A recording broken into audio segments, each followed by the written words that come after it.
film festival, but I've been.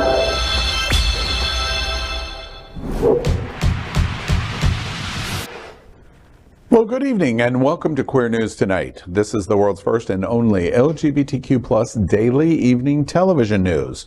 We're broadcasting live, and then we're available on demand. And we're available on all smart televisions, including Roku, Apple Television, Android TV, Amazon Fire TV, YouTube, and Facebook. It's time to queer up the news. It's Tuesday, April 11th, 2023, and we are live and literally out of the closet and into the headlines. So many of your important stories we're going to tell this evening on Queer News Tonight.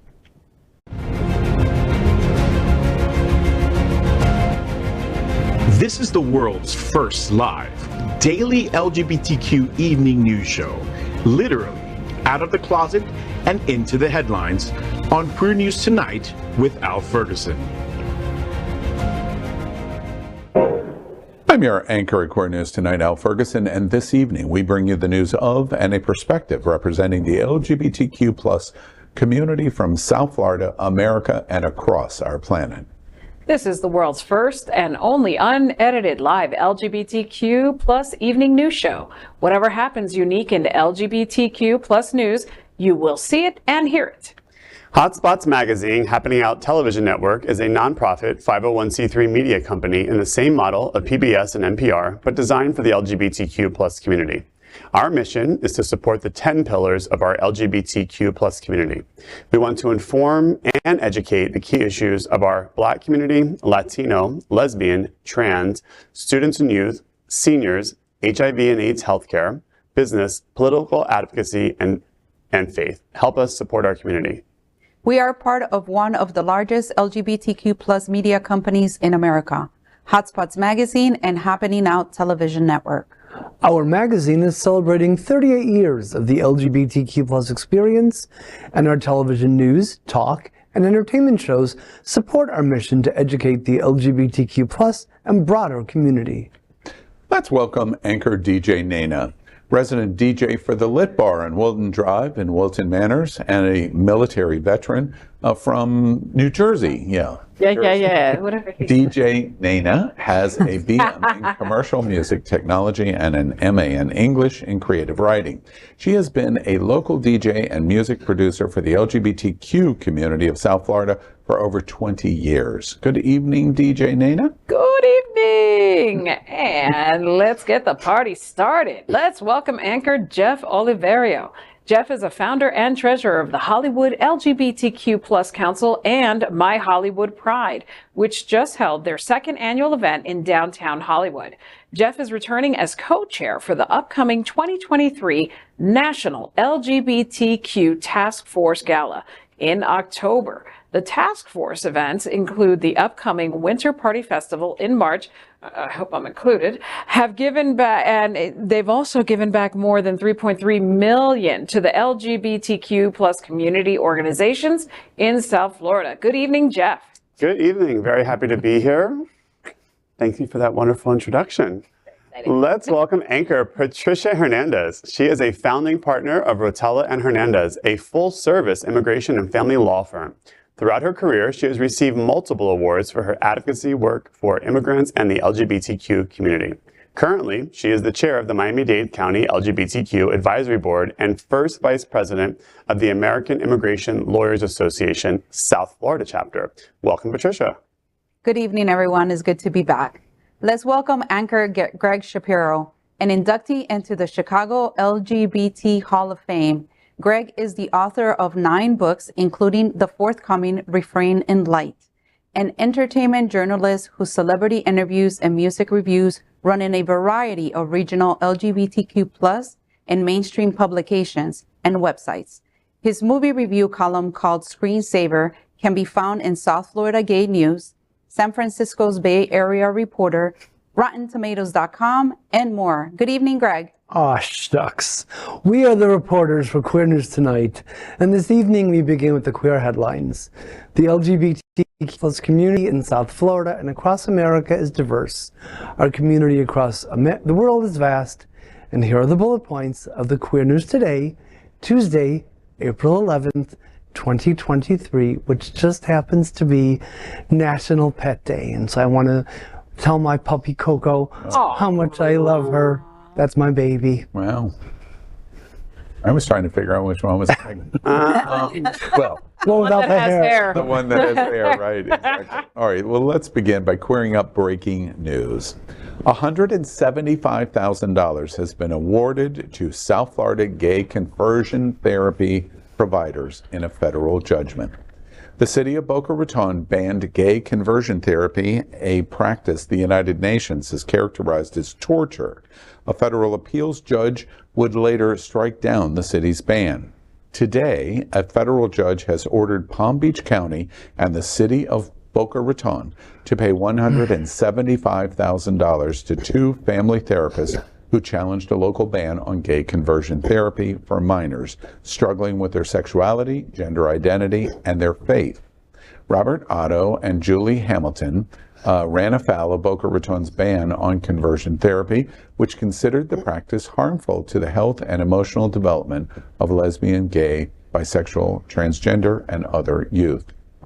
A district court has upheld the law, but Otto and Hamilton appealed backed by a religious liberty advocate group called Liberty Counsel. In 2020, the 11th Circuit Court of Appeals ruled in favor of Otto and Hamilton. Judge Britt Grant wrote, quote, "We hold that the challenge ordinances violate the First Amendment because they are content-based regulations of speech that cannot survive strict scrutiny," end quote. The U.S. District Judge Robert Rosenberg said Otto will receive $50,000 from the county and another $50,000 from the city, while Hamilton will get $50,000 from the county and $25,000 from the city. Matt Staver, founder and chairman of Liberty Counsel, a legal religious freedom advocacy group representing the therapists, said the difference between the awards was to do with the extent of each therapist's practice in Boca Raton.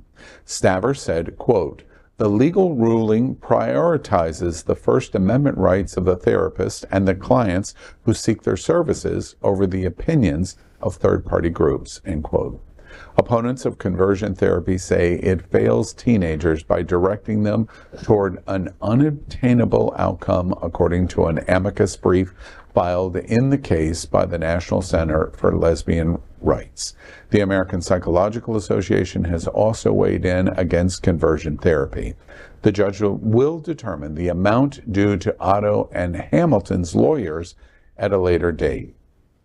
Clearly, this is going to continue to be challenged. This is not the final word.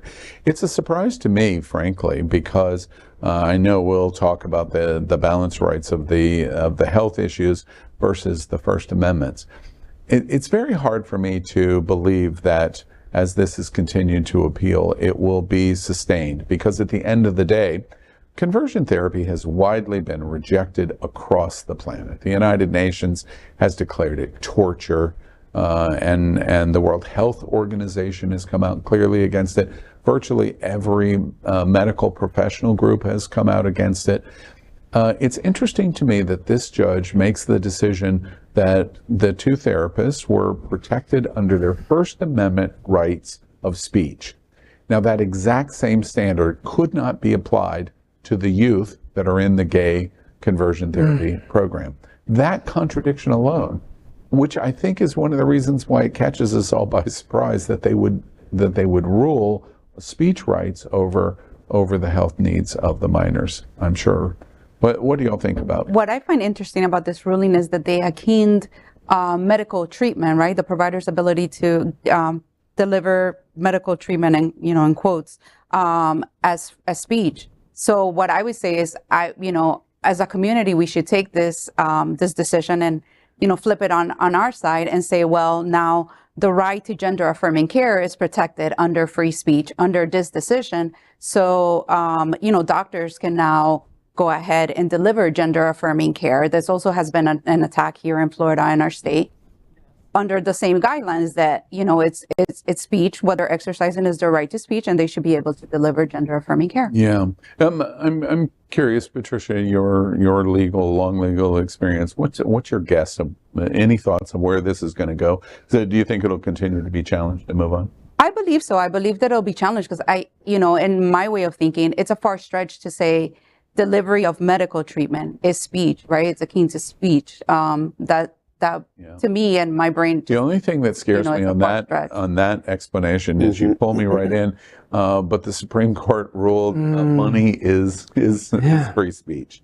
And so, courts can rule in I don't know, it seems like there's a thread here that is very similar to, limiting what teachers can talk about in the classroom, which is also being limited by the governor and the Don't Say Gay bill. Again, instruction is part of that, but it also could be referencing that you're a lesbian and you have a wife, or you're gay and you have a husband, or you have a non-traditional family at home, and you can't even talk about that. So again, we're in a state filled with contradictions because free speech is only protected if it falls on the side of the right and religious extremists in many cases. And speaking of religious extremists, did you see them all in their ill-fitting clothes? I mean, come on.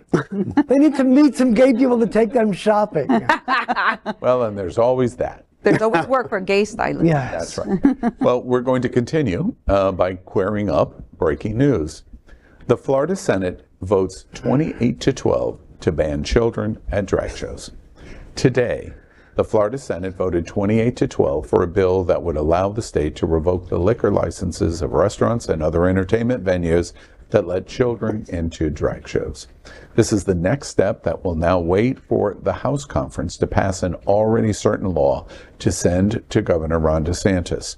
The House version has an amendment that would change the interpretation from just entertainment venues with liquor licenses to any public performance. Presumably, for example, this could include a prohibition, like the example of RuPaul's Drag Race queen, Shangela, performing at this week's Miami Beach Pride. Fortunately, those type of prohibitions, however, if passed, could not be enforced until later in the year. The constitutional arguments of the bill use language that defines drag performance as, quote, a prurient, shameful, or morbid interest, or violates what adults deem proper for children to see. The House bill is up for its final committee stop tomorrow before going to the full House. Critics say the language is so broad and vague that it could have a chilling effect on artistic freedom and what adults can see on Florida stages. Some Florida theater managers are also concerned that musicals like La Cage aux Folles or Kinky Boots could be targeted. Other opponents of the bill feel that it could also be applied to gay pride parades where people in drag often participate. First off, when the amendment was introduced, we did it as a breaking news story on Wednesday. It seems like a lifetime ago, but it was just Wednesday. And we reported this bill is insidious because they're using the Supreme Court definition of lewd and lascivious conduct, which is the prurient standard, and likely will stand up in a Supreme Court. They have cited in their wording a number of preemptive legal maneuvers to sustain First Amendment challenges, and even through using community standard of what adults in the community would define as offensive for children as a preemptive opportunity to say that that is more important than the First Amendment free speech issue, and also in the way they've written this law to say that you are not able to challenge it because they predefine artistic and scientific value that drag could never reach the standard of the legislative law. So it is a mess. It's going to get worse, and we're one step closer to seeing it pass. There's no question it's going to pass. It's just what its final version is going to be. But the supermajority, there's nothing anybody can do to stop this. Well, I picked a hell of a day to quit Zoloft. You know, I was thinking you were talking about theater, right? But I'm thinking about, like, what if there's a movie version of Kinky Boots or a movie version of La Cage aux Folles, and a parent takes a child to a movie theater? And is this going to affect movies as well, or is it And there simply? actually is a movie version of Kinky Boots. Yeah. I mean, the musical. Yeah. Kinky Boots, the musical. There's not a movie version of. There is. It's okay. Well, There is. I think you have a point there, Mrs. Doubtfire. But you're right. Thank you. Right. Thank you. Have to really realize again, and I, continue to bring this up, that our children are most at risk from gun violence, of course. and not from drag queens. Right. Again, we had another mass shooting that occurred yesterday in Louisville, Kentucky, and our children are being terrorized by guns. They're not being terrorized by drag queens. And what the Florida legislature is doing is not protecting anyone's children or ourselves, but they're arming more people to have guns in the streets. So I continue to bring this up because I think it is the biggest thing that is facing our nation and affecting, there was a study out, I think it was yesterday, that life expectancy has shortened because of it's one in 25 children may not make it to age 40 based upon statistics around gun violence. So again, it's over here. Let's create this distraction while we take money from the NRA and from gun rights activists to win elections and gerrymander districts so that we're not represented, which is the will of the people. One final thought before we move on. Both of these breaking news that we do today. The intent of the law is not only distraction. The insidious nature of the law is to create a situation where we've written it into vagueness. And we don't have our overlord and master, who sits in the governor's mansion, will send the minions out to enforce and define as he sees fit. And that's the insidious nature of this law. It's, there's not clear rules. We give the example of movies. We give the example of pride parades. What happens? We give, and there's so many examples. And that's exactly the way they want it, because they don't want a clear definition. And Don't Say Gay proved it. Last spring, when it was passed, the initiation of teaching anything on sexual identity or sexuality for kindergartners, we said over and over again, that doesn't happen. It doesn't. But that's not what was at play. They wanted the law to be in place so they could begin to expand it. And that's exactly what we're watching right now. Very insidious. Next, let's queer up LGBTQ plus civil rights. The Nashville area LGBTQ plus fight for their right to celebrate Pride.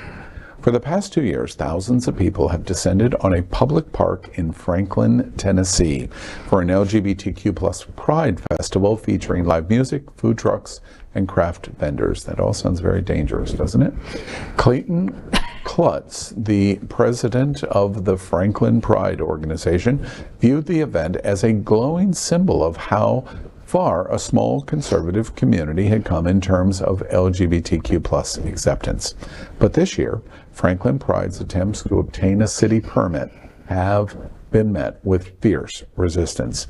The conflict came to a head during a public forum at City Hall late last month, one day after a 28-year-old shot and killed 6 people at a private Christian school in Nashville, a massacre that some on the right blamed on the suspect's gender identity.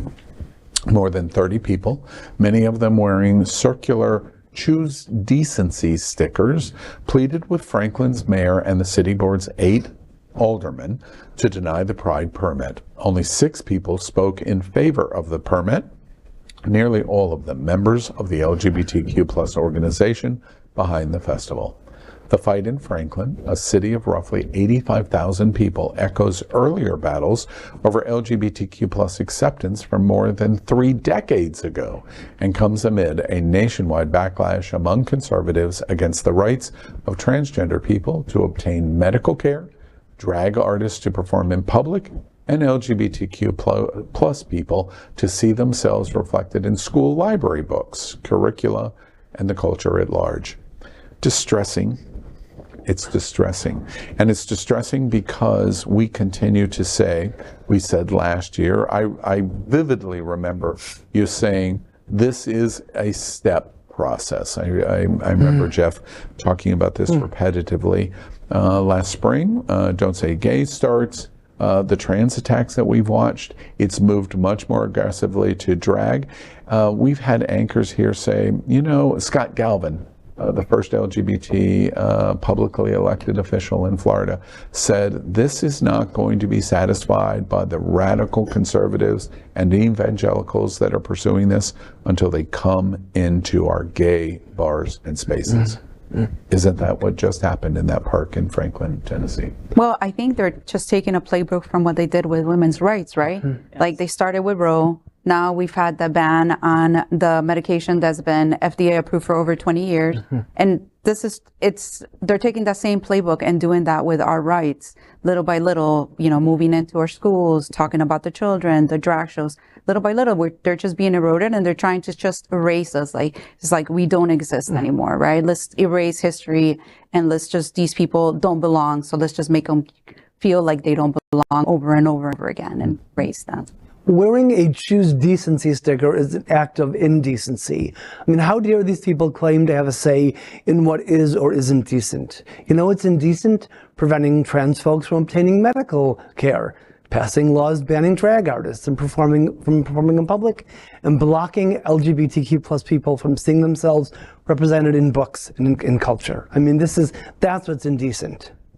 And, you know, again, it's the connection that these bills, and it's just, again, it's a way to shut down discussion, shut down, again, thought. Pride is a protest, remember? So it's, you know, and there are no points of the Pride Festival that, of course, are designed to be political, quote, in nature, but obviously they're looking for ways to shut down community from coming together. And that's really what I see it as. It's just a way, you know, like you said, it coming into our gay bars is a place where that was a safe space to congregate. A Pride Festival, especially in these smaller communities, like how special that is for people that don't have a Wilton Manors to congregate in or a Miami Beach. This is their one time to come out and probably come from far away to come together. It's a way to silence them. This is a more frustrating time for me in the entertainment industry, because think of it this way. I'm the local DJ for one specific bar, but we've got an entire road of entertainment venues providing all different types of services. You're trying to shut our whole road down at this point, when the truth of the matter is drag queens are here to just entertain us.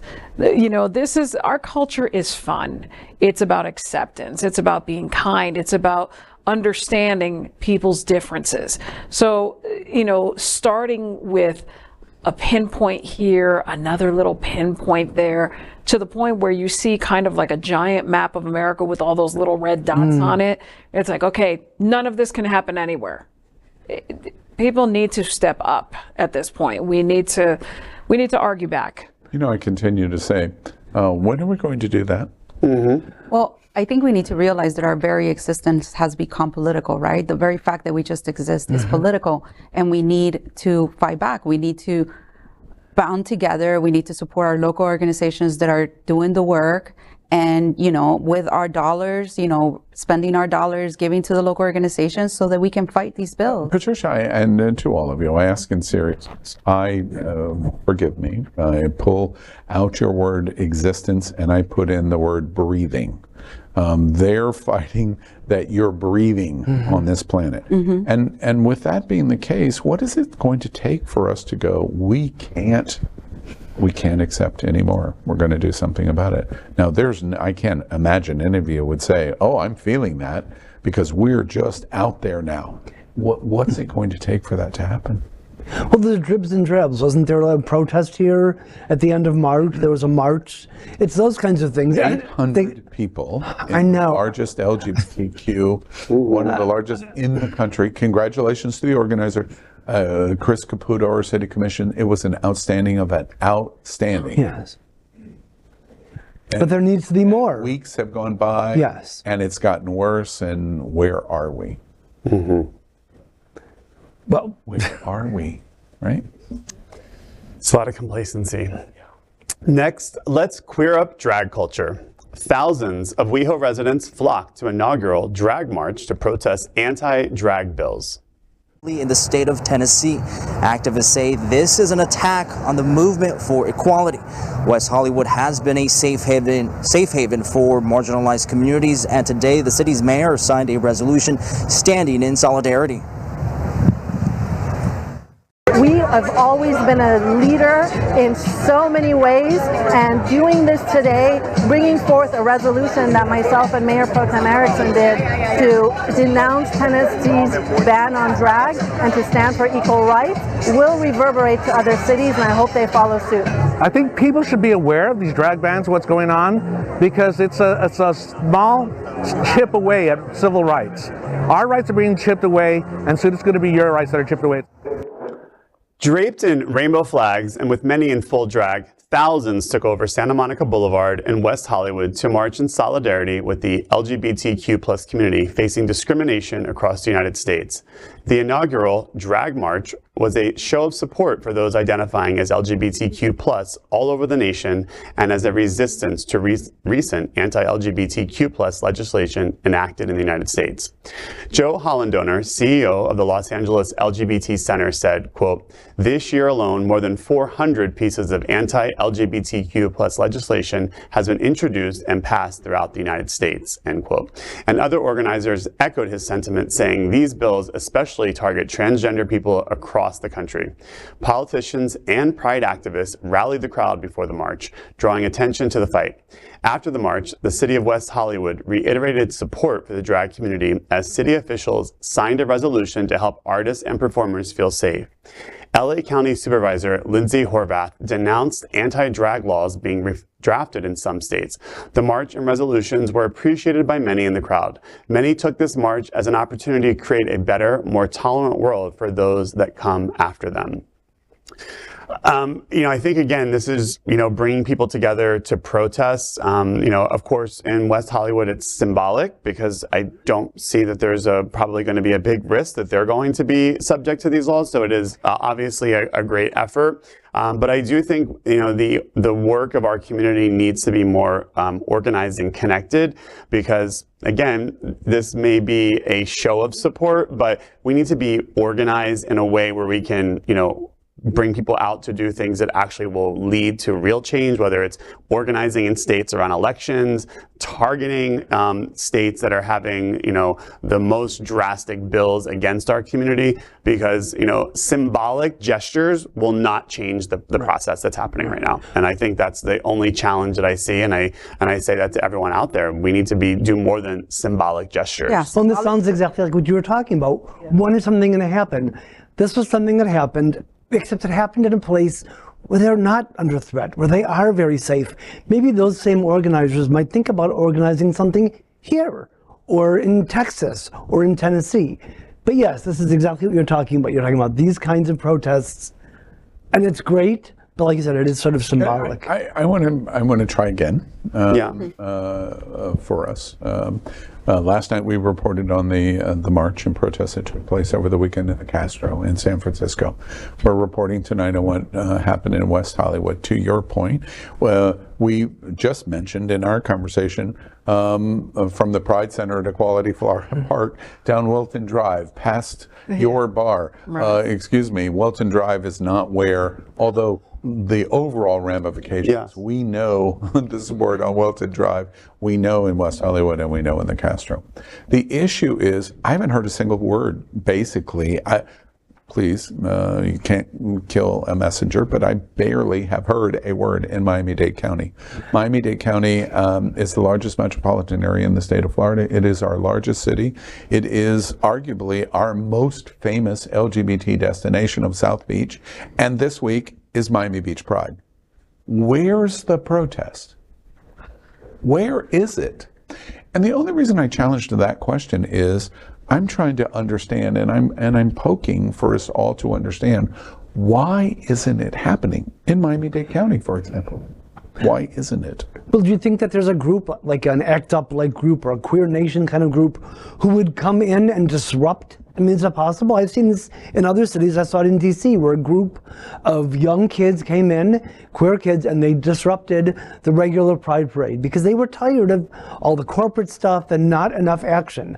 Do you think that could happen here in Miami Beach Pride? No chance in Yeah, I don't see that happening.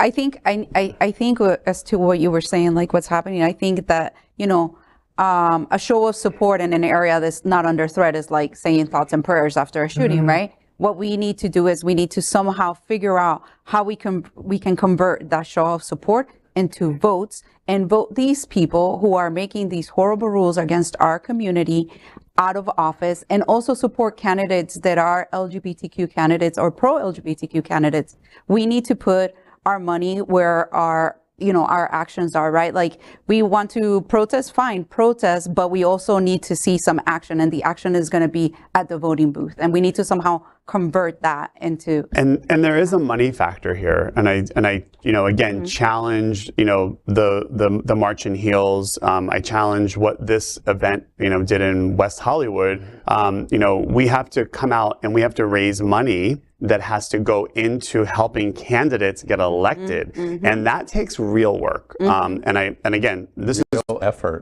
effort. And I, like you said, there was 800 people at the March in Heels. Tomorrow night is the Dolphin Dems meeting. If there will be 100 people there, I would be shocked. And again, every person should be coming out. The Flamingo Dems in Miami-Dade County, everyone should be coming out to these meetings. I mean, I've been inviting people all week saying we need to show up, and we need to, and it has to be consistent. It can't be like, oh, it's a Sunday and it was fun to do an event, but I really don't want to go knock on doors when it's time for elections, or I don't really want to go help fundraise, or I don't want to really help raise money, because that's the hard stuff. And we have to do the hard stuff. Can I let me be the devil's advocate at the table? Right. Are we just lazy? Are we reflecting? We're just lazy. It's a lot of complacency, I think. Yeah, I think a lot of folks, unfortunately, young folks, who haven't lived through a lot of the struggle, from before, just figure like these are rights that are never going to be taken away. Like, things are just going to stay status quo, and they're not really like paying attention and really seeing like the slow erosion of our rights little by little, It hasn't affected them yet. Right. Our younger up and comers who, you have to put a little faith in them, but unfortunately, they haven't experienced anything yet. They haven't seen something that says, oh yeah, you can't do that anymore. And then they're going to go, oh, what? But it's happening now. But they're not paying attention. The ramifications seem to me so clear. My Hollywood Pride is one of the favorite events in the last year that I went to. If the version of the House Amendment bill goes through, Misty Eyes will not be in the public park on Hollywood Boulevard reading to children, period. That is a ramification of the voting that you're talking about. And who's going to be up in arms over that situation? One last thought: we're not going to solve this problem in this conversation, but it's the starting point of at least facing this problem. In Florida, what we're watching; in Tennessee, what we're watching; in Texas, what we're watching, and in all due respect to Wilton Manors and our city commission and our mayor, we love you. We love our gay mayor of Fort Lauderdale. But West Hollywood and Castro and San Francisco, you are not Tennessee, and you're not Texas, and you're not even Florida.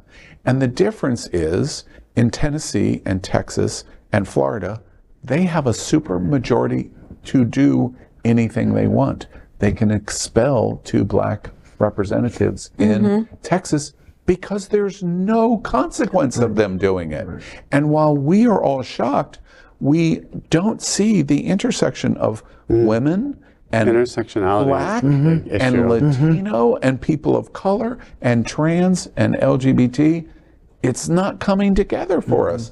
And it's not going to in Tennessee and Texas and Florida because the horse is out of the barn already and is 3 hills over.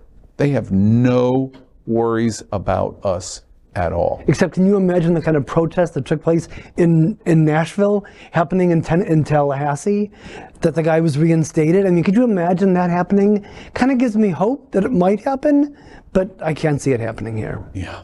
It's not enough. Next, let's queer up business. Dylan Mulvaney causes a stir as spokesperson for Bud Light and Nike. Major brands are now increasingly partnering with transgender actors and influencers in their ad campaigns, with massive support from the LGBTQ+ community and its allies. However, brands like Bud Light and Nike have come under fire for featuring trans influencers like Dylan Mulvaney in the face of growing anti-trans hate and legislation. Mulvaney's posts were flooded with aggressive comments and threats to boycott the companies. Countless videos appeared online throwing Bud Light beer into the trash and pouring it down the drain. Despite often being the targets of criticism from online trolls and conservative public figures, advertising shows no sign of slowing down in trans representation and continues to symbolize allyship. Transgender representation in advertising has come a long way over the decades since subtle, queer-coded messaging first began popping up 40 years ago when marketers described it as our little secret in the 1990s. However, as anti-trans discrimination persists and transgender people continue to be targeted in America's political culture wars, progressive companies and trans brand representatives face conservative condemnation. What it is for me that I don't like is the fact that this Dylan seems to be mocking, playing a woman, you know, the dancing around like a little girl, the over-the-top sort of impersonation of a young woman. I find it offensive. I really do find it offensive. If you're a transgender woman, it seems like Dylan is acting. Well, I mean, they've had this kind of whole account that has blown up over in the US, particularly over TikTok and Instagram, their kind of whole everyday posting about their journey, their discovery of themselves last year. And it's got them seen by presidents and everyone. So it's completely understand why kind of Nike are actually thinking, hey, this is a good opportunity for us to get on that bandwagon of publicity. They've got millions of followers. So it's clearly people are following them who like what Dylan is doing. Okay, this is about being inclusive. I think she looks fabulous. She could represent Nike, Bud Light, anybody she wants. I'd be very okay with that. You know, it's only, people are afraid of what they don't understand. So a lot of people who are like, oh no, that shouldn't be on there, and this and that. Calm down. You just don't understand what it is, nor do you want to accept it because you've probably had some kind of religion thrown down and forced down your throat. So now you're, oh no, it's taboo. Sinner. We're not sinners. Well, somebody must have called for toilet paper because Ted Nugent and Kid Rock came rolling in, and it's like, no, but there are these has-beens, and yet they have this platform, and they're out there making fuss. Kid Rock shooting up the cans of the beer. It's like, what's the point? That's the stupidest thing ever. America is full of this response that we're watching to Dylan Mulvaney and Bud Light specifically. We watched it in the 1940s in our response to Japanese Americans and fear, and it forced us in our fear to do things that years later we just horribly regretted that we did. If Bud Light ran a commercial on television with a black man or a black woman drinking that Bud Light exactly the same way as this trans person, large parts of the South would be burning if they would have done that. Today, you wouldn't think twice about that. That's an example of education. If a gay person in 1974 was in Dylan Mulvaney's Bud Light commercial, it would have shocked large sections of America. And today, a gay man in a commercial drinking a Bud Light wouldn't even raise an eyebrow. It's an indication of as we become educated and as we become more comfortable, it helps us to change and realize, wait, it's not a boogeyman. Really what the boogeyman here is going on, and I want to say her name again, Dylan Mulvaney. I watched your commercial of you drinking Bud Light. It was so awkward watching, and I loved it because it was so unnatural for Dylan Mulvaney. She's not a beer drinker, but she's embracing it.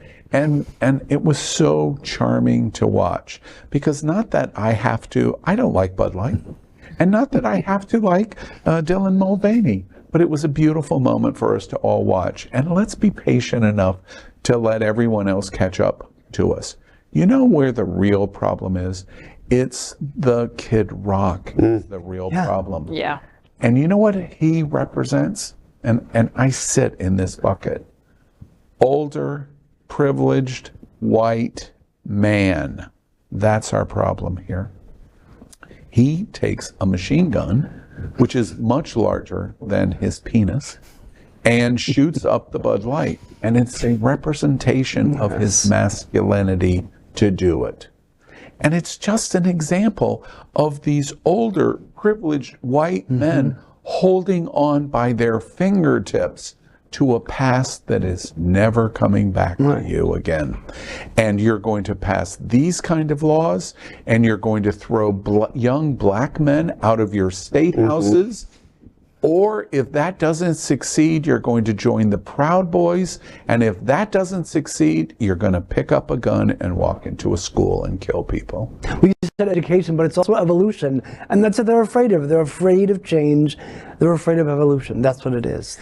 Yeah, and the Kid Rocks of the world and his ilk are people that, again, are, coming out against someone like Dylan Mulvaney and saying you're less than. And these are people, again, using Kid Rock as an example, who certainly is less than most in America, and it should not be held up or even highlighted his ignorance on social media.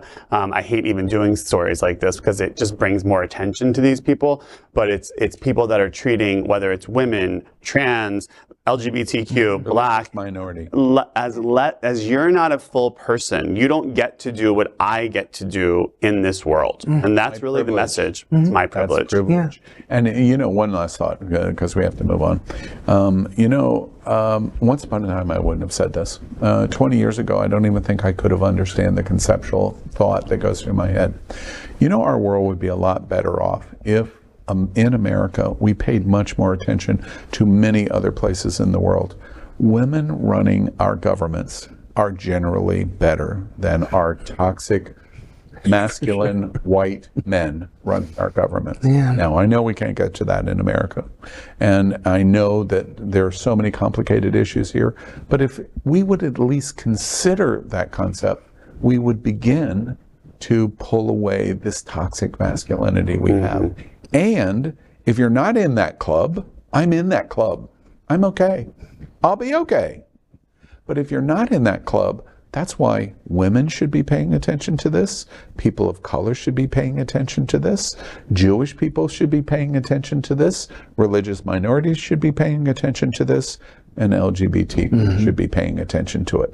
Because until older, privileged, white base catches up with what's going on in the world, you better get out there and vote, and you better get out there and lead. That's where we're at. I would like to add one little quick final note. If we really wanted to act, against the Kid Rocks and the Travis Tritts, because there's a whole list of them that are very disappointed with these companies. So we do what we did to R. Kelly. Mute them. You hit them in the pocket. We are not streaming you. Guess what? You are not getting money. You're not getting royalties. That is the thing that I have an education in, is my background in music. We don't need to stream you. You don't need our money. Guess what? We have a lot more money than you do. Good luck. Next, let's square up business. Despite what DeSantis says, woke doesn't go broke.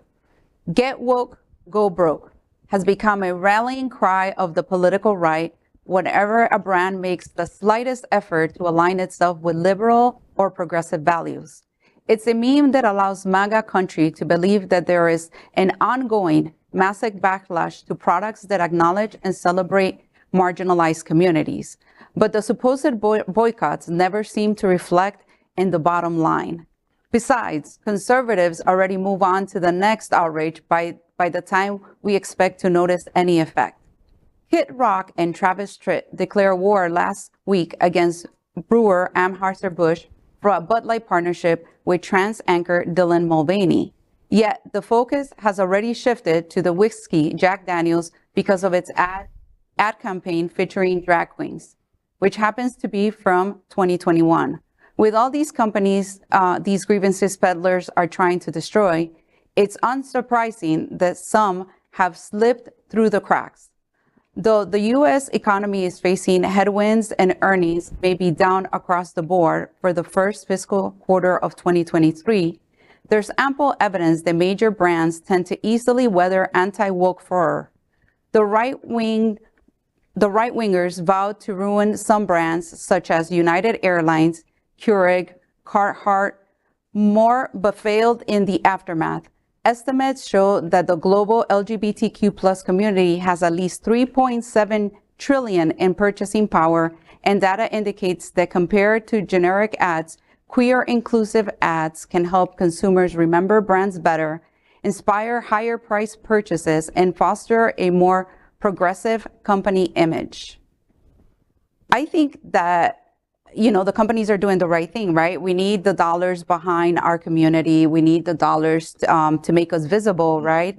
And to the world and through these ads. So I think it's important that we support the companies that support us and that we put our dollars behind the companies that support us. I know there's been a lot of comment in our community of like, well, X company just puts out, their like Pride t-shirt, around Pride month, but that is important as well because it shows that they're backing us in some way, and especially the big companies like, Anheuser-Busch and Nike and all these companies, we need to support them with our buying power. I mean, it goes back to the, knowing the brands that do really support our community. Mm-hmm. And like you said, part of it is marketing, which you can't fault a company for because they are for-profit businesses. So marketing is what they have to do. But look at their policies. And I stress this. Again, I work for a large major bank. We have a, huge DEI initiative through Truist. And it's something I'm very proud to be part of. And it's not a marketing campaign. Yes, does every institution around Pride Month do things to show that? But listen, 20 years ago they weren't doing that. So why are we now rejecting that we're actually getting acceptance? Yeah. And I think it's more important than ever to see these brands come out. And I say someone could put a rainbow on, I don't know, something I completely don't need. And I was in a Walmart. I told the story in St. Augustine visiting my cousin last year for graduation weekend, and they had a Pride section in the Walmart in St. Augustine, and I bought something because I was like, I have to spend my money here because this Walmart is putting up Pride merchandise in St. Augustine, and I bought something just for the purpose of saying, you know what, I want them to see that our dollars are being spent here. You're thanking them for sure. Yeah. And there was that picture of Tritt and Kid Rock's in the head and Howard Stern, and Howard Stern deserves kudos for calling them both out on his show. It was nice to hear that. We watch Minority Voice and we think it's a lion, and it turns out to be a kitty cat. Westboro Baptist Church held much of LGBT hostage for 15 years, and it was 68 family members that incestuously bred among the family to continue to populate to 68 people. And you would have thought Westboro was the moral majority, or Liberty University. It wasn't. It was 68 people. The 1 million moms, I always joke, is 6 old white guys sitting in some basement in Birmingham, Alabama. They have boycotted every single product on this planet that ever featured an advertisement with a queer person, gay, lesbian, much less trans. Don't even get a million moms started on trans, and it has never had one iota of effect on any brand at all. The one place that it affects, Westboro Baptist Church and 1 million moms, is media talking about it. Yeah. Right. And in some respects, we contribute to that. I understand. We're little guilty. as guilty as everyone else, but we do it because, first, it is news, and we put it in front of our audience, which is LGBT. But we never, ever, for 1 millisecond, forget Westboro was always irrelevant. So was 1 Million Moms, and so was Tucker Carlson. As many times as we talk about Tucker Carlson, he's completely irrelevant to the 4 million people that he's going to lie about over the president and January 6th. We already know he's just like professional wrestling. Irrelevant. That Stage picture, show. That picture you're describing of those 6 irrelevant men sounds like those dogs playing poker. It just does. I don't know why. All I see is the dogs playing poker. Next, let's queer up entertainment. YouTube megastar MrBeast's co-host Chris Tyson reveals transition. Chris Tyson is embarking on a new chapter. The MrBeast YouTube channel star shares on April 5th that they've been undergoing hormone replacement therapy for the last 2 months. The 26-year-old tweets, quote, "Informed consent HRT saved my and many others' lives. The hurdles people have to jump through to get life-saving, gender-affirming healthcare in a first-world country is wild to me. Just let people make informed decisions about their own bodies." The social media star has been vocal about their sexuality in the past. Back in 2020, they came out as bisexual, noting that a previous attempt during their teenage years was met with a lot of negative backlash from friends and family. On April 6, Chris wrote that their physical appearance has already started to change since beginning HRT. Chris Tyson, a YouTube star known for appearing alongside MrBeast, revealed they have started hormone replacement therapy. The 26-year-old, whose Twitter profile states that they go by any pronouns, shared last week they began the treatments 2 months ago. Reflecting on an old photo of themselves, Tyson noted that their hairline and facial shape have already started to change since the beginning of HRT, and they feel good about the results. Tyson said, quote, "The amount of body positivity I've gotten in just 2 months is insane," end quote. Back in 2020, Tyson came out as bisexual on social media. They explained that they previously attempted to come out when they were 16, but got a lot of negative backlash from friends and family. According to the Cleveland Clinic, hormone replacement therapy helps gender nonconforming people achieve a more traditionally masculine or feminine appearance. Tyson thinks that the hurdles people have to jump through to get life-saving, gender-affirming healthcare in a first-world country are wild. He believes in letting people make informed decisions about their own bodies. Tyson is excited that others have been paying attention to their story. Having a platform to share their story, such as being MrBeast's co-host, will not only benefit Chris Tyson in terms of their transition and acceptance, but can also be advantageous to others going through it as well. Tyson has the chance to be a positive example and role model for a large audience. Yeah, I don't know this YouTube star, but again, I think the storyline again is against what everyone is saying, as how it's harming people, and you're seeing someone who's flourishing and benefiting and being able to rally for themselves and become the person they're supposed to be, and it's not hurting anyone. Like, who are they hurting? And there's the core issue. Can't we just be happy for the therapy, the hormone therapy?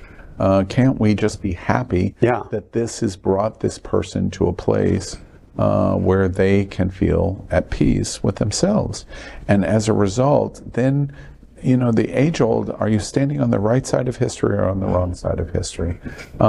It's Japan in the 1940s, it's black in the 1950s, it's gay in 1974, and every turn, if you were in opposition, you were standing on the wrong side of history. That's exactly what's going on here. One thing that I smile when you say, now I don't know this YouTube star. Let me point out the difference of this YouTube star and Kid Rock or Tucker Carlson. Oh wait, let me point out the difference in this YouTube star and President Donald Trump.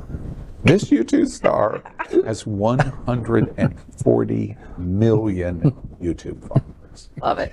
Now, at the end of the day, I could care less. But I think it is hilarious that I can't wait for 1 million moms to boycott MrBeast. Good for you. Well, let's hope all his followers transition to voting, right? Like, let's hope that, you know, he uses his influence also to do a vote campaign, right? Because we need all these followers to go to the polls and make change, right? Because the only way we're going to get change in these laws is by electing people who support us. I can't say that enough. You know, and piggybacking, just one other thought. The overwhelming response of the trans community that I've met before I came down here, it'll be 5 years this summer. I would have said I probably did not know a trans person before I came down here to South Florida. One of the first people I met, Richard Gray at Visit Lauderdale, said, you know, Broward County in Fort Lauderdale is a majority minority county. What does that mean? I don't even know what that means. Meaning it's a county, its population of the majority of its residents are women, Black, LGBT, people of color, etc. and so on. I didn't even know that. Coming from privileged white land. It's a place in central Kansas. One of the things that I've learned about the trans community, which I love about Chris Tyson's story, is the trans story from my seat has always been, unless we pass, oh gosh, it's just a world of hurt for us. And so therefore, they look down instead of looking up. They feel like that they walk through a life of, at any moment, the wall is going to fall in on them. So as a result, they frequently, there are exceptions, but generally my experience has been that they walk through their life in a fear moment. For Chris Tyson to do this, being associated with MrBeast and that audience, imagine the challenge to even do this. The courage. The courage to do this. Chris Tyson, let me assure you, there's millions of us that recognize what an incredible moment this is for you and what you're telling the entire trans community. There's millions of us that are cheering you in the background. That's the way to do it. Next, we are proud of our special partnership with Sunshine Cathedral, the world's largest queer church here in Fort Lauderdale. Supporting that partnership, we are broadcasting from our permanent set here at Sunshine Cathedral at Happening Out Television Studios. We broadcast Sunshine Cathedral's Sunday International Service at 10:30 a.m.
Well, now let's check out what's happening in This Week at South Florida Gay News. This week in South Florida Gay News, powered by Queer News Tonight. I'm SFGN senior reporter John Hayden. In this week's issue, an attempt to ban pride flags from flying at all state and local government buildings in Florida is dead, but threats remain here and across the country. Also, major decisions are about to be made about the future of redevelopment of Alibi Plaza in the heart of Wilton Manors. And Sandra Bernhardt and Shangela are just a couple of the stars hitting up South Florida this weekend for Miami Beach Pride. I'm John Hayden. Those stories and more in SFGN on stands now and always updated online. Well, now we finish tonight's Queer News headlines with a segment we call LGBTQ plus 1 Minute News. In LGBTQ plus 1 Minute News, let's queer up the worldview. Sarah Haïry becomes first French minister to come out as queer. A politician in France has become the first female minister to come out as gay in the country after revealing her sexuality in an interview.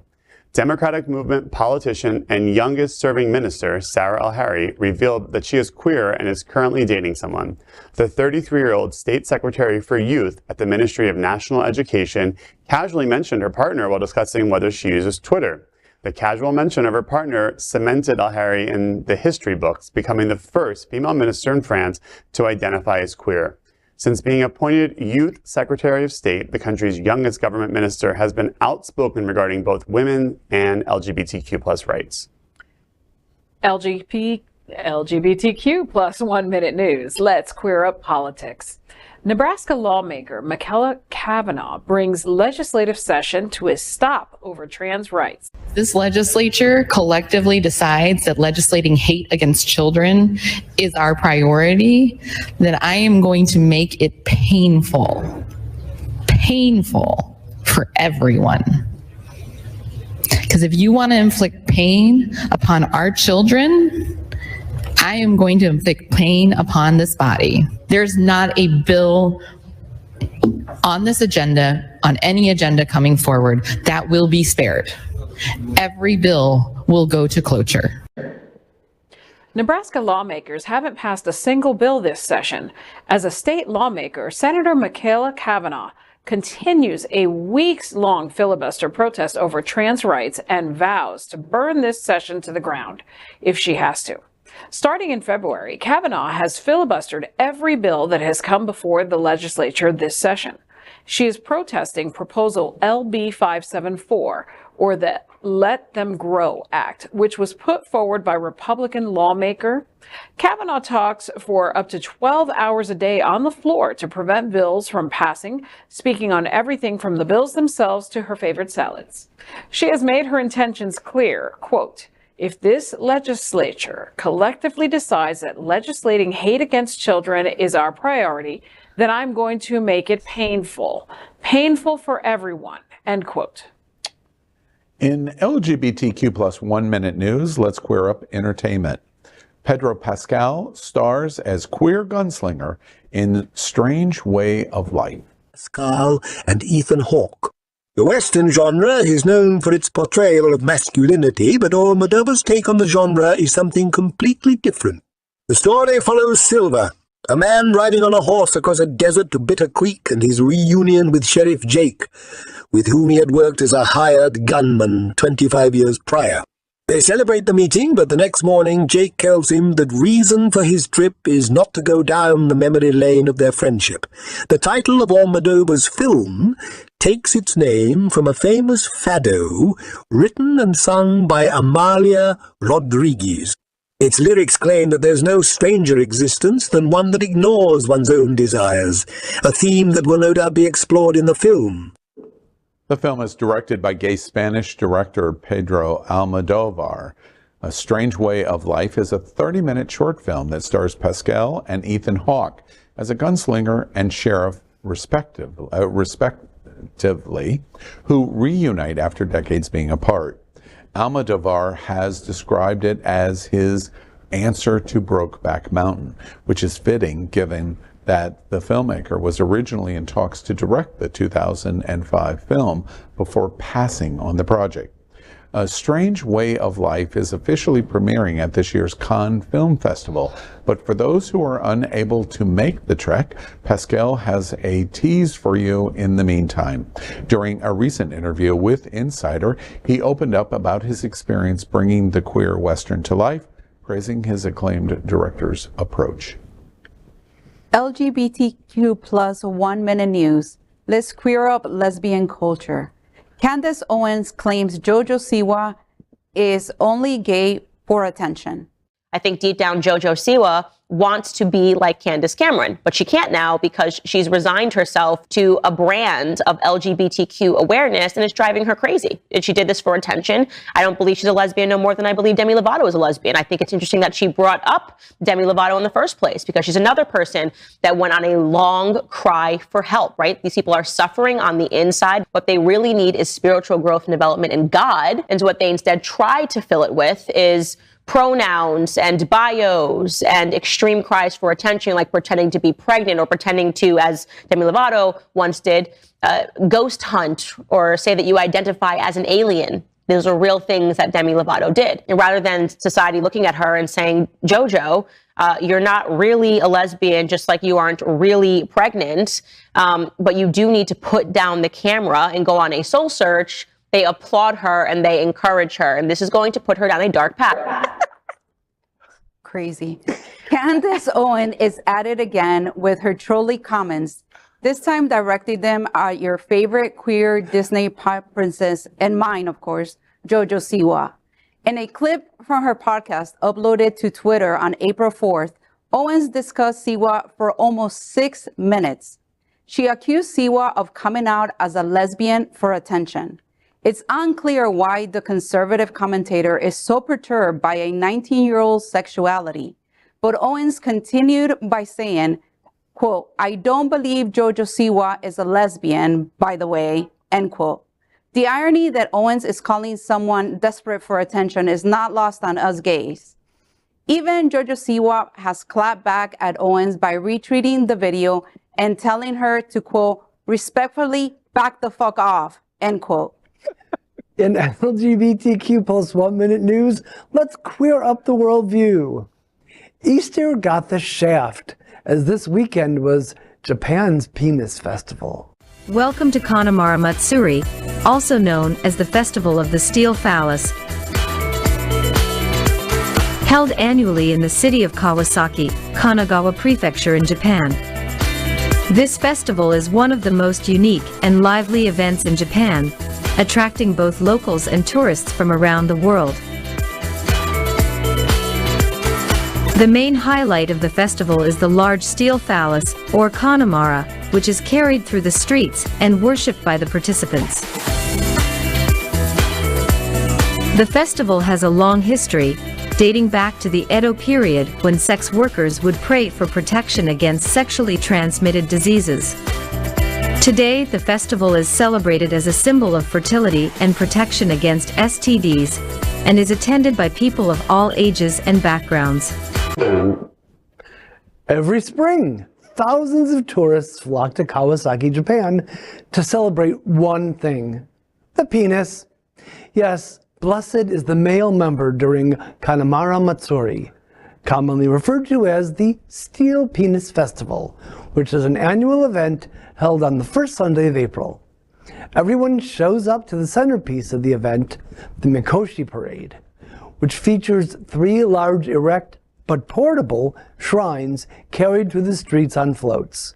One is a black iron phallus, one is a wooden willy, and the third is a pink prick.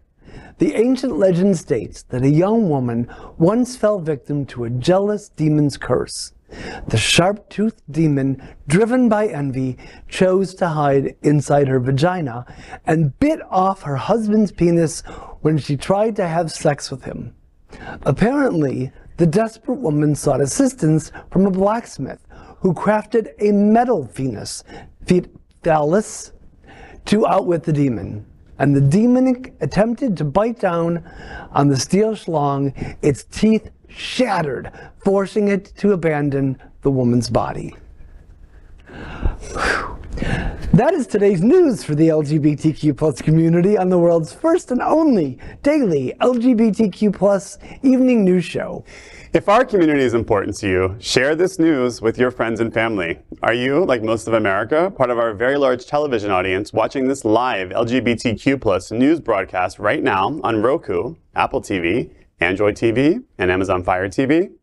Queer News Tonight is the only live LGBTQ plus digital television show in the world that is out of the closet and into the headlines. We need your support. If our community is to grow, we must tell our stories and bring them to the attention of the broader world. This is the only place in the world that tells these types of LGBTQ plus stories in motion and sound. That is the passion of Hotspots Magazine, Happening Out Television Network, and Queer News Tonight. I'm your anchor, Al Ferguson, and on behalf of these LGBTQ plus reporters, the anchors of Queer News Tonight, including DJ Nena, Jeff Oliverio, Patricia Hernandez, and Gregg Shapiro. We will see you daily at 8 p.m. But before we end our broadcast, we have one final story. Next, let's queer up the big interview. Tom Criss discusses gay days and one magical weekend in Orlando. Recently, I sat down with the famous event producer, Tom Criss. Tom is the co-producer of One Magical Weekend and Bear Jamboree, and a board member of Kindred Pride Foundation.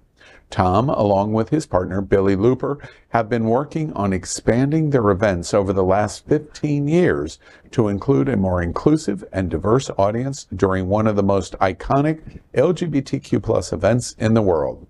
Tom was with us to discuss the 30-plus year tradition of gathering in Orlando on that first Saturday in June at the Walt Disney World Resorts, the Magic Kingdom, Gay Disney, and the upcoming One Magical Weekend, which will feature Riptide at Disney's Typhoon Lagoon Water Park, events at Disney Springs House of Blues, pool parties, and after hours with the world's top DJs, influencers, and RuPaul Drag Race performers at the host hotel, the Sheraton Lake Buena Vista.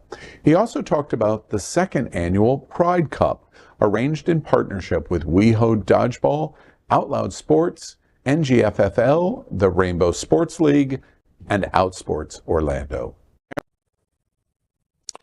Well, we have a very special interview tonight, and everybody that likes to have a good time is really going to enjoy this.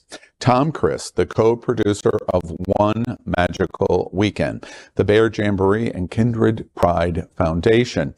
Well, of course, everyone knows the first week in June in Orlando, One Magical Weekend, along with the other big events, Gay Days and Girls in Wonderland. It is the week to be in Orlando. And my guest tonight is Tom Criss. Welcome to Queer News Tonight. Hi, Al. Great to be here. Are you just too tired already, or is the excitement mounting for you?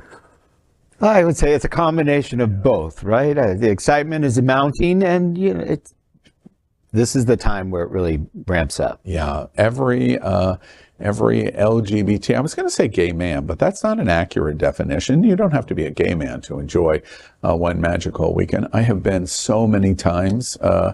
You've been doing this a long time, 15 years, I read recently. Well, 15 years, 13 if you with the COVID years, but yeah, 15 years. Yeah. And first week in June, let's start at the broadest. For people that are going to listen to us all over America, really all over the English-speaking world, the first week in June is really special in Orlando. Red Shirt, I know you're going to talk about that in recognition. One, for the Magic Kingdom. The first week in June, One Magical Weekend is one big event. The Bear event used to be a big event, of which now you put on a big Bear event. Then there's Gay Days, returning back to the DoubleTree, which is another big event. And the girls have a real special program with Pandora Events, Girls in Wonderland. All of these events, I'm not really aware of anything in the entire world in the calendar through a course of a year where so many major event producers are generally working in a cooperative fashion in supporting a destination. Come and have a good time. That's pretty unique, don't you think? I do. I think that I think we've all realized that we are stronger working together, so I think we all share a common sense, and I think we all kind of started out of the thoughtfulness of a small group of people back in 1991. Yeah. Explain that history. I know that history, but explain to our viewers that might not have even been alive in 1991. What's important about that date?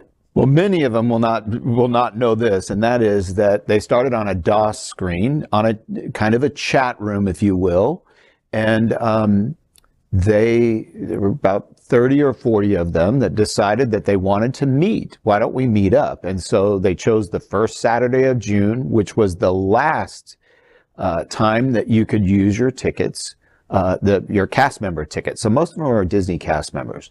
And so they met at the Magic Kingdom, and they didn't know one another, and you couldn't send a picture quickly over the internet or your phone. So they chose to wear red. So no political significance, no significance at all with the color. Just to be visible. Just to be visible and know one another, identify one another.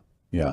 And in that 1991 first Saturday in June, approximately how many people showed up? Do you know that? There were about 40, let's say. Yeah. So not a whole lot of people. Yeah. Interesting. And I have seen pictures where I've seen aerial pictures at Disney on that first Saturday where it's just a sea of red now in the park. So what's really interesting is that these 40 individuals met in daylight. I think today the younger generation can't understand that, but people, most of them were male, so let's just say gay men.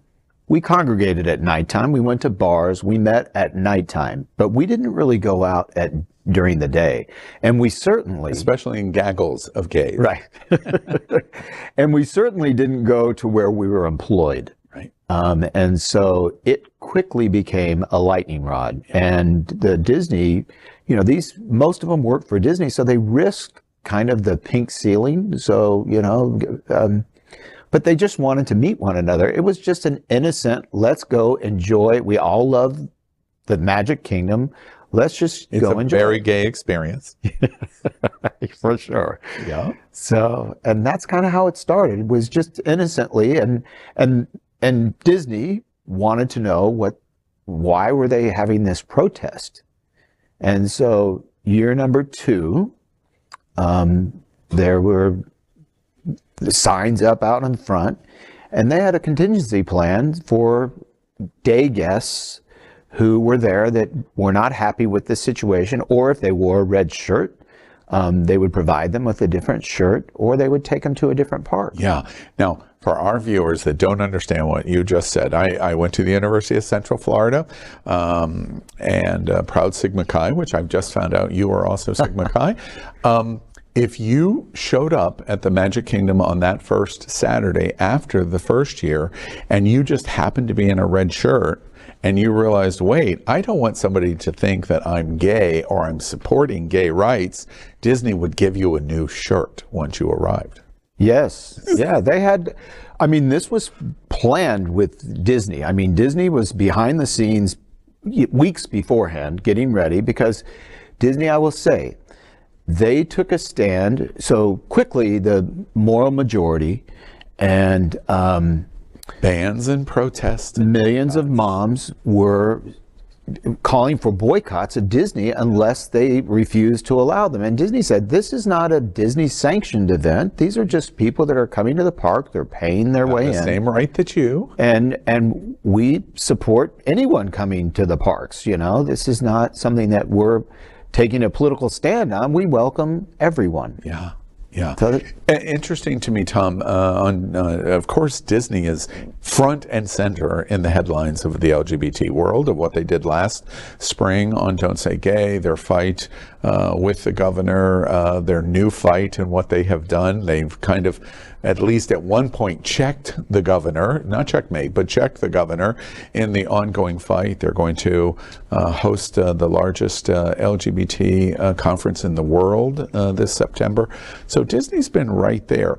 We reported regularly. What's interesting in this story of how One Magical Weekend begins is we have reported repeatedly these stories, and that Disney is the largest single, by estimates, the largest single LGBTQ employer in the entire world. More LGBT people work for Disney Corporation, ABC, ESPN, the parks, the cruise line, etc., and so on, than any other business in the world. And right from the beginning, they did not ever reject LGBT. A lot of people thought that in early days that they were not because they weren't overtly sponsoring it, that meant they were not in favor of it. But that's not true, is it? No, and actually the interesting part is that, I mean, what we have not said is that airplanes were flying overhead over Orlando saying, "Beware gays at Disney."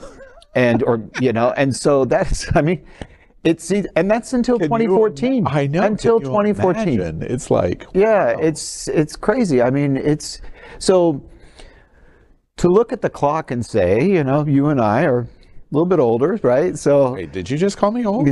I said you and I. I used the okay, all right, got it. So, but it's a lightning rod. I mean, things have changed so quickly. Yeah. And I think for the good.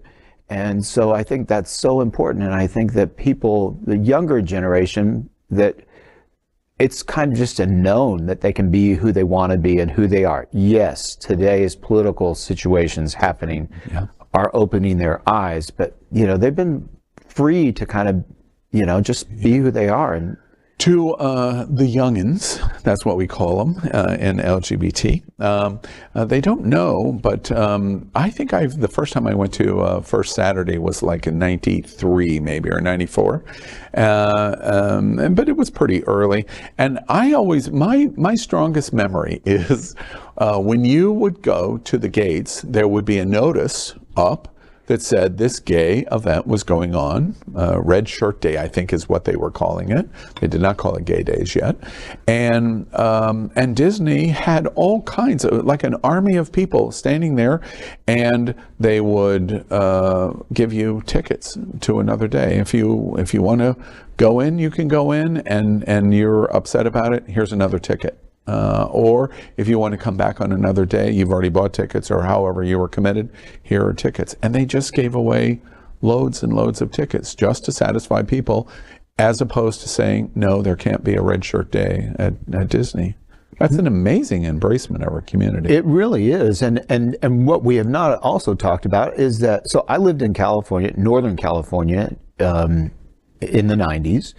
And I was watching television one day, and Kathy Lee and Regis were on, so obviously I was home a little bit later, and they were talking about this event that was happening at the Magic Kingdom in Disney and in Orlando. And so it was not just national news, it was international news. And there are things about this that happened. So one, that Disney, they were put on notice by the world. It wasn't like it was just a local story. It was all over, the news around the world. And so, I think it's a pretty strong stance. And Disney was a conservative company. I think that they report to shareholders. But you mentioned that Disney, you think, is probably one of the largest, or the largest employer. And I mean, we know, like, you can't have that fabulous. You cannot have that much fabulousness without our community involved, right? All parts of it. If you're going to have Pinocchio, you're going to have gay boys. There's no question about it. So that's the history foundation of One Magical Weekend, and this incredible first week in June because of that Saturday, and this is what it celebrates. Tell us the early days and your thinking of the development of One Magical Weekend. I mean, it has become one of the signature events for the LGBTQ community on this planet. How did it develop, and tell us a little bit of how you got this started and leading up to today? So, well, innocently, Billy and I we had known each other for about a year, been dating, and He came home. Just Billy, are we? The only first name? Or are we going to give Billy Looper? Oh, yes, Billy Looper. Billy Looper, Yeah, right. sure. Yeah, I mean, he may not want that. But so Billy had said to me, a friend of mine who works at Disney called and he said, they're going to cancel this event. And he had been before, but I had never been to anything like this before. And he said, how would you like to do? And it was just the event at Typhoon Lagoon. And and this is literally 6 weeks out. No, this was Tom Dyer's event? Well, no. So so in 1996, Tom Dyer from Watermark started a party called Beach Ball. Beach Ball. So Beach Ball started in 1996. Right. And then the evolution of that was, Tom Dyer was a lawyer in Orlando and is a wonderful person. Great. Advocate for our community. Yeah, absolutely. And so Tom Dyer, their news, was their focus. And this is more than, it became not an albatross, but it's a lot. And so another promoter came in and started promoting the event. Jeffrey Sanker, who we know has passed away, and rest in peace. He's most famous White Party Palm Springs. Right, wonderful Puerto Vallarta person, and so great to our community. And then Mark Baker came in, and Johnny Chisholm. Then Mark Baker came back. So it kind of went through a couple of iterations before. In 2009, we got a call, and it wasn't going to happen. But they had already sold tickets. The whole thing had been planned. And so 5 weeks out, we started a company and launched a website. We had Disney build the website. And just a little aside, but I had joined these chat boards. I was not familiar with any of this, but it was then known as a circuit party. And we'll talk about that later, but we've really changed that. But it was a circuit party. And so the website that Disney built said one of our favorite Disney DJs will be there. So the first thing when we launched was, well, who's the DJ? So I called Billy and I said, does it matter who the DJ is? And so he said, I don't know, but I know who to call. So he called Terry DiCarlo, who at that time was at Broward House. And again, another huge loss for our community is, the Orlando Center. Yeah, he ran the center in Orlando, and Terry's a hole in our heart. We miss him dearly, but Bill, his husband, is still involved. And so he said, of course it matters. So Terry really took our hand and truly helped us. Let me make sure that I've got this right. Tom Chris and Billy Looper, who started One Magical Weekend, were asking, do DJs make any difference to our party? Is that what I'm hearing? That is what you're hearing. So we got a quick education. You're gay, right? I am. Okay. I am, right. yeah. So right. I'm just making sure. I was a little later to the party, but yeah, okay. Definitely. Right. So it was really a learning experience, and we celebrated it. So some of the reason I think that we've had success is, number one, we were both business people, and in business, you have to listen to your customer. Yeah. And find out what it is that their wants and needs are. Right. And then to the best of your ability, you want to provide that within the budget of your business. Because everyone wants to go back to the glory days of when this started. So what we did not talk about earlier was that this really was the beginning of this wave of travel, that destinations and LGBTQ travel started to really grow and flourish. And so the LGBTQ consumer today... How could we spend our money traveling to a destination and it be an LGBT experience that we enjoy and love and like? Right. So Jeffrey Sanker had started White Party in Palm Springs, and that was one. And this was really, Orlando was the second one. And I will not attribute that to us. I mean, we were lucky to be a part of that. Right. But so anyway, that's kind of how we got started, and I think we've always taken the position that we want it to be an amazing experience, a great value for your dollar. It's not cheap to be at Disney anymore, but it's the world has changed. Right. So the reality is that we want to provide an experience that's safe and fun and welcomes everybody to come and enjoy what we love doing.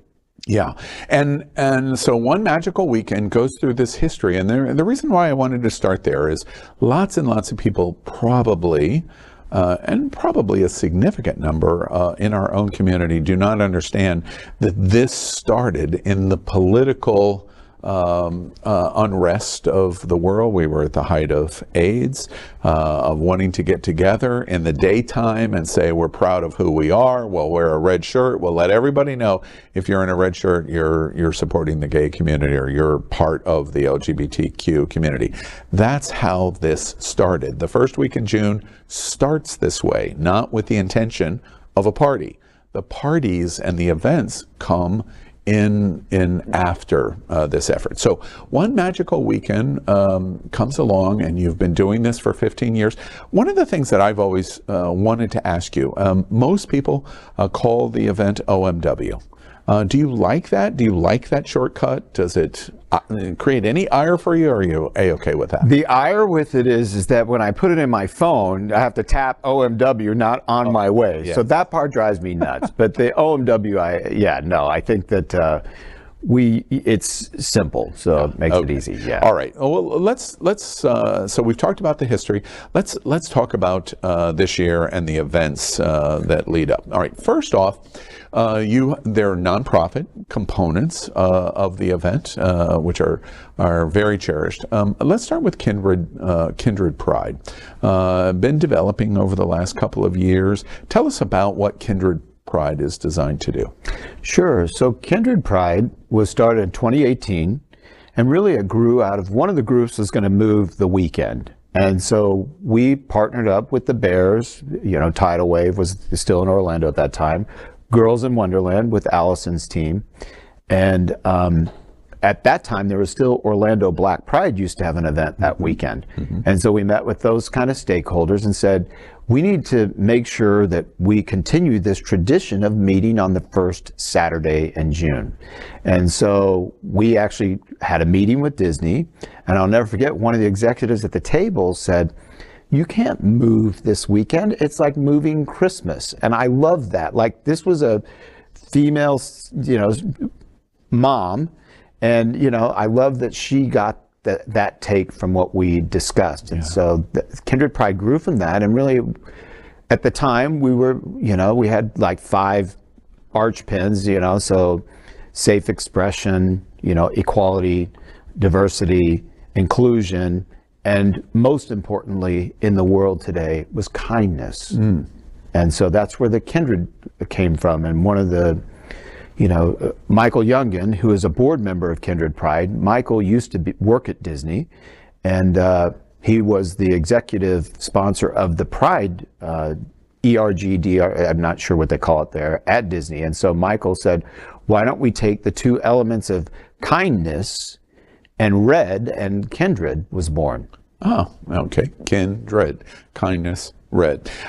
Tom, I've always wanted to ask, I've never had the opportunity to ask this. We always make the joke that if Marsha P. Johnson in the Stonewall Inn was on Wilton Drive or in South Beach, the brick would have been, it would not have been thrown on June 28th because it was too hot and too wet. We would have waited until February. Now, the first Saturday in June, if you had to do it all over again and all of the protests start, wouldn't you have rather done it the first Saturday of February instead of the first week in June? Well, especially this last year, because I don't know if you remember, but last year, so hurricane season starts June 1st. Yeah. And we had a tropical storm that weekend. So we have lots of outdoor events, pool parties, Riptide at Typhoon Lagoon is outside. And then now Kindred Pride hosts the Pride Cup, which the sports are outside. So yeah, definitely, but we make it work. Yeah, make it work. I was there right along with you. It's the sign of success that your event, your LGBT event is great because it's weatherproof. It makes no difference at all. You mentioned Pride Cup. That's new for me. Tell everybody about what you're doing with Pride Cup. So I'm going to have a little bit longer explanation, but in 2018 when we started, we had called then the president of Disney, George Calagridas. And George is a member of our community. He has since retired from Disney, but he was the president of Walt Disney World Resorts. And we had called him and said, George, we want to start this new nonprofit, and our idea is to have this huge concert. And he said, well, you need to go see this new venue we built at ESPN for the cheerleaders. So we went to ESPN, and Billy has been in gay sports since 1984. He played softball. He's traveled all over the world, participated in 6 gay games. Yeah. And so most gay men call it sports ball, by the way. Yeah. Now we know exactly what you're talking about. Sports ball. We got it. So, but we went there and we're like, oh my God, this facility is in our backyard. It's amazing. Why don't we do a sporting tournament? Because we're so dumb, we couldn't, it wasn't enough just to do one magical weekend. And so we decided, why don't we bring athletes to town and do something? So we connected with Billy. Had been to, like I said, 6 gay games. We knew a couple of the board members of the Gay Games Federation of Gay Games. And so we met with them and partnered up and, talked about what that looked like. And then there's another tournament called the Sin City Classic in Las Vegas, which is in Martin Luther King weekend, so in January. So we're about 6 months apart. And we thought, what a great way to start and bring sport to that weekend. And Allison from Girls in Wonderland had already been talking about, let's do a volleyball tournament, let's do some other athletics. And so that's kind of how the Pride Cup was born. Last year, because of COVID, 2022, we actually launched the Pride Cup, and we had 8 sports. We did a golf tournament at Disney. And so, we launched the 7 other sports. And unfortunately, tragically, that weekend, June in Orlando, there is also a tragedy that occurred, and that was Pulse, right? So they do the One Pulse Rainbow Walk Run through downtown, and so we connected with them and said, we want to do a 5K, but why are we both going to do the same thing? And so we make that the run walk, if you will, the portion of the Pride Cup. I understand you partner with WeHo Dodgeball. Mm-hmm. And Out Loud Sports, NGFFL, Rainbow Sports League, and Outsports Orlando. Anybody I'm leaving out in terms of this coordination of the sporting event? I think so. John Texera is in Orlando, and he runs Outsports Orlando. Mm-hmm. And so John is the tournament director. And then we're not running all the sports. We bring in the professionals from these other organizations that you mentioned, right. And they come in and they'll put on the actual tournaments. And the facility that's a principal facility is the Disney Sports Complex, which is the ESPN's. It's not. Actually, it's not. We're not. So ESPN they signed a contract during COVID with another provider. So we're hoping in 2025 to get there. But we are very fortunate because about 2.5 miles away from our host hotel, there is a Orange County park. It's called Dr. Phillips Community Park. And next door to it, they just built a brand new high school. And there is a fence between them, and you can walk between the two. It has a gate. And so we'll have all the sports except for the golf. And the One Pulse, the Rainbow Walk Run is downtown. Oh, excellent, excellent. All right, so that's the Pride Cup event. Of course, anyone that knows anything about OMW in the first week in June, one of the most famous, it certainly must be the most famous water-themed LGBT event in the world, and that's Friday night and Riptide. Tell everybody about what Riptide's all about. So we're fortunate that Tom Dyer had the vision to go to Typhoon Lagoon at Disney. So it is a 52-acre water park. It's absolutely beautiful. So it is the venue itself is spectacular. So take that, and then it's a private event. So the park closes down at 5 o'clock. 2 hours to reset, and at 7:30 we open up the VIP portion, and then at 8 o'clock we open up to the rest of the audience that come in. And so we'll have 6,000 people this year again, and that's the capacity. And it's an amazing, the water rides are open, so you can go on the water slides. The wave pool. The wave pool is open. The lazy river. Yeah, that's my favorite. And then we have 2 dance floors. So in 2019, we partnered up with Tidal Wave Bears, who again are not here this year, hopefully back in 2023. we have Bear Lagoon, and so we have a separate DJ area. So if the Bears, everyone goes everywhere, but so there's 2 music areas and 2 dance floors, and then the main beach where there's the dance part. And of course, Tom gives you a clue: 6,000 tickets, and it's a complete sellout. So we just caution you, even though it's April, you should be looking at your Riptide tickets now to make sure that you get them. I want to take a moment to go back to what you said earlier, that once upon a time, it's a circuit party, and the thinking of what circuit parties were. This is 2023. It's not 2004. It's not 1997. So we think about our travel and party different today than once upon a time.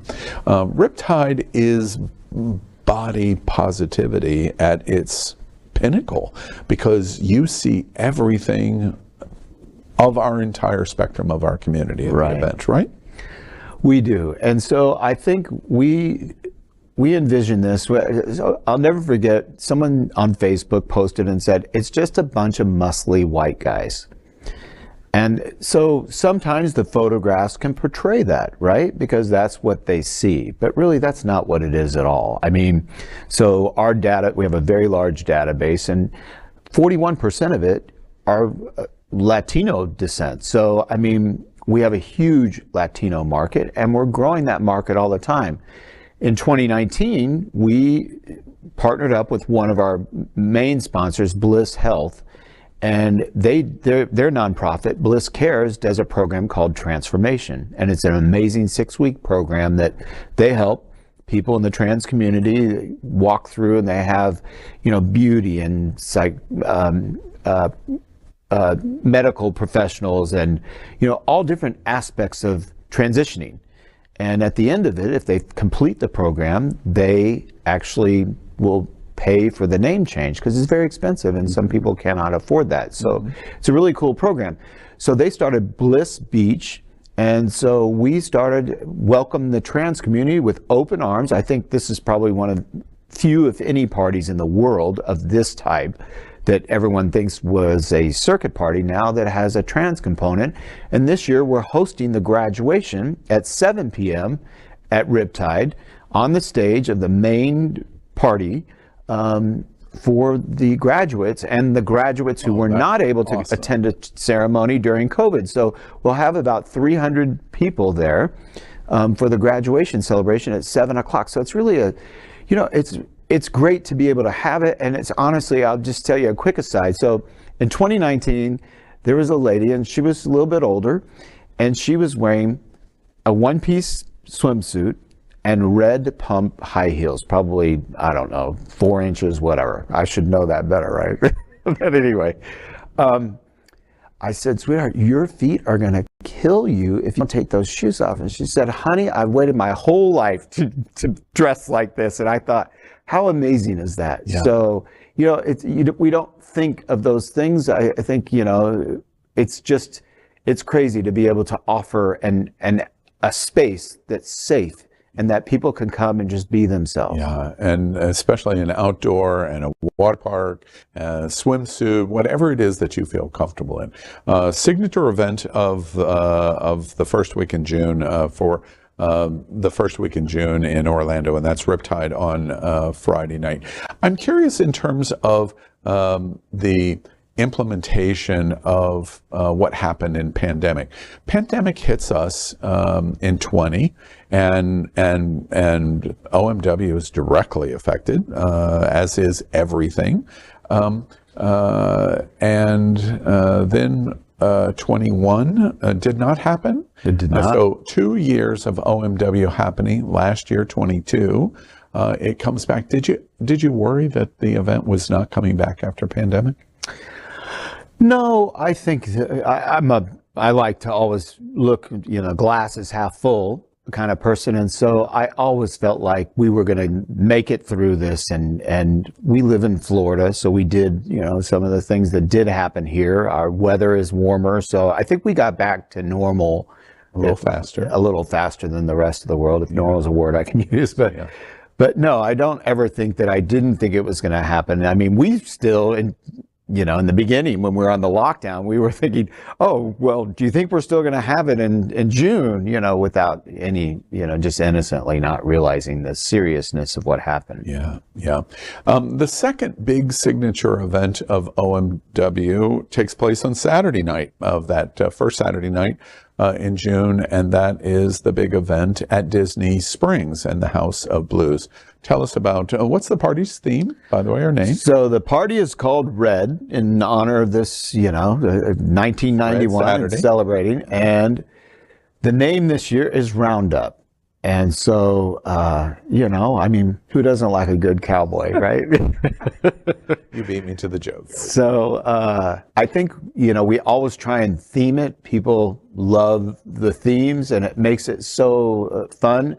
The music, just for everyone, there might be some amazing music, but it's going to be, it's not country and western music, because I get a lot of people asking me. I love country and western. I listen to it, but it'll be... Yeah. What you normally approximately the capacity of House of Blues is approximately 2,200. 2,200. Yeah. Okay. Big party. It's a sellout. It is. Yeah. So it's a great party, and this year we're bringing from Atlanta. She's performed a couple times for us. Phoenix, who was on RuPaul's, I think, season number 2, and Phoenix is an amazing entertainer. And we're so lucky. We live in Orlando, and the talent. And the backup to that talent, the production staff, we're so fortunate to live there, because we're at an advantage, because we have the best in the industry. And so there's a group there, Hard Drive Productions, that every year produces the party.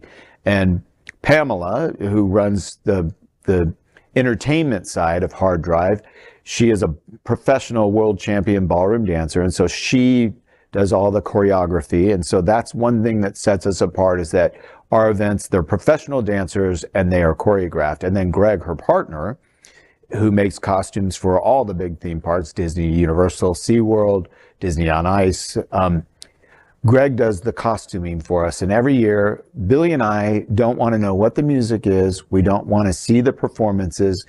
That night, Pamela leaves. She goes to bed early, so she is not there. She's there for the rehearsals.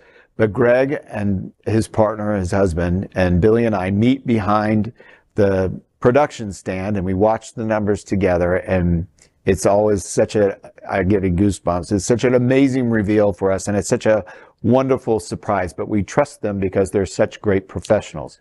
Chris is, Tom is being a little modest, because one of the things that you're hearing, if you haven't been to OMW and come to Orlando the first week in June, the value of Orlando and Disney becomes really self-evident. I've attended parties all over the world, and Orlando has some unique opportunities that you can't find in other places in the world, not only from a hotel standpoint, but places like the water park, Typhoon Lagoon, House of Blues. If you have not been to Disney Springs to see what a shopping experience can be, Disney Springs is that on steroids. And House of Blues is sitting in the middle of that, world-class party venue for great music. It's really an outstanding party. The Red Party, Saturday night, your second big event. You're at the Sheraton at Lake Buena Vista, and of course another key component is daytime and nighttime pool parties. Obviously, LGBT, we want to have our pool parties. Tell us about the Sheraton and the pool parties. Sure. So we run the therapy pool parties. Probably doing track music, no DJs, because they're apparently not important. Yeah, well, I learned quickly. So we have 6 DJs on Friday, Saturday, and Sunday, and we really stress kind of the afternoon. It's getting the party started. So we don't want to start it, I'm not a DJ, so I don't know what the music, the beats are, but I think it's like, you don't want to start too fast. So you want to build to that for the after hours. So the pool parties are Friday, Saturday, and Sunday. Fridays, the people are arriving. So around 4:00 Friday, it really gets busy. Right. Get a couple thousand people each day. We have amazing DJs coming this year. We're really excited for kind of a little bit newer lineup. And we've got, I'm sure you'll share the flyers so that people can see the names, but the best in the world, really. Yeah. And afternoons for the long weekend into the evenings. And then at the hotel, you have a late night party program? We do. So we do the after hours from 2 a.m., 2 p.m. is for me, 2 a.m. to 8 a.m. And so again, the best DJs this year. We have Paulo coming back on Friday night to headline.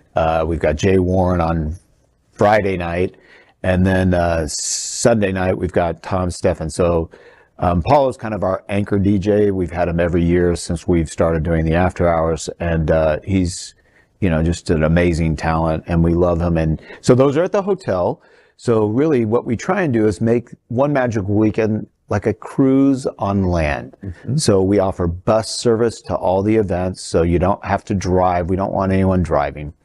Now with Uber and Lyft, that's changed a little bit, but so people don't have to think about how to get anywhere. But all the pool parties and the after hours are at the host hotel, and so they can just walk downstairs and go back to their room. So and one of the things that I remind people, if you haven't been to Orlando for the first week in June, Red Day, Red Saturday at the Magic Kingdom.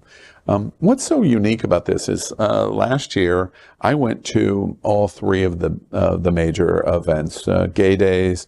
I went to a pool party at Girls in Wonderland, and it was really a favorite of mine. I was just overwhelmed with so many women and how embracing they were of the gay men that would come to their party.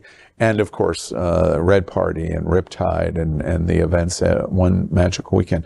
I can't emphasize enough how unique this is, if you haven't been, that all of these events are going on in the same city simultaneously, celebrating out of the history of that first Saturday in 1991. Your final thoughts about all of you working together to bring the LGBTQ community, people of color, Latino, you've talked about trans, we've talked about women, of all coming together to Orlando in this week. Any final thoughts that you would say about that? Sure. I think that, we've worked hard on this notion of everybody welcome. That's... And body meaning B-O-D-Y. B-O-D-Y, and meaning everything from color to shape to size, that everyone is welcome. Everyone has a safe place to go and have an amazing time and just celebrate the kickoff to Pride Month. This year, I think our celebration takes on a more serious and somber note, and that is Red Shirt Pride Day. I want to make sure that I mention this before we wrap up, but this year, more than ever, it's hard to believe that in 2023 we're saying this, but it is important. And Red Shirt Pride Day we want to celebrate it around the world. This was an event that kicked off in 1991. It was iconic. It is iconic, that weekend. And so I want people around the world to know that wear red on the first Saturday of June. It's June 3rd in solidarity with our community. And we didn't choose red. It just happened to be red was chosen. Red is the top color on our flag, and it celebrates life. So there's a huge part of that. And Billy was inspired because he has a friend in Russia who can't wear the rainbow, right? He can't show his true authentic self. Right. And so red is a safe way to express solidarity with our community, to say, we are here. We are not going to be silenced. And this world, we're changing. It's ever changing, and we can't go backwards, and we're not going to go backwards. And we're not a threat to anyone. We are here to be, like you said, our authentic self. We just want to be who we are. We want to express ourselves without other people condemning us or calling us names or trying to make us sound like there's something wrong with us. Yeah. We're like anyone else. Yeah. And the proof of that, Tom, is when I went, as I said, in 1993, the first time to the Magic Kingdom, maybe 94, what will happen this June 3rd will be different than that year, the first year I went, because there's no apology from any quarter that our community exists. Disney is unapologetically supportive of our community, and they won't be giving out any free tickets or any other shirts because you turned up in a red shirt. And that speaks volumes about this event, One Magical Weekend, the Walt Disney Company, and Orlando. And again, I stress, if you haven't been, you're missing one of the great LGBT events on this planet, the first week in June. And I agree with you, Tom. This year, it takes on a whole nother meaning.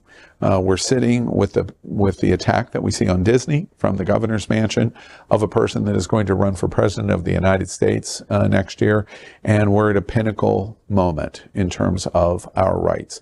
And being there, that red shirt Saturday at the Magic Kingdom is one of the things that you can do. Hotel reservations, all available at onemagicalweekend.com. Don't miss, especially this year. It's a not miss event. Tom, Chris, along with Billy Looper, got to make sure I mention the co-producer of this event. He's going to talk to you later. You forgot my last name?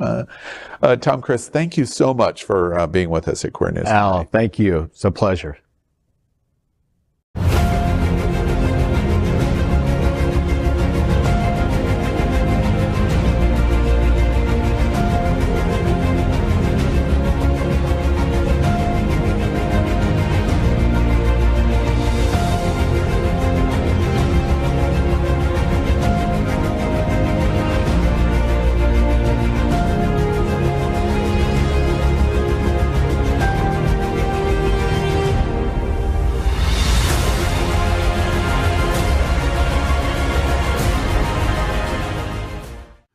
LGBTQ plus news is vital for our community and for the broader world as a whole. We have enough enemies at Fox News. Tucker, Sean, and Laura are loud.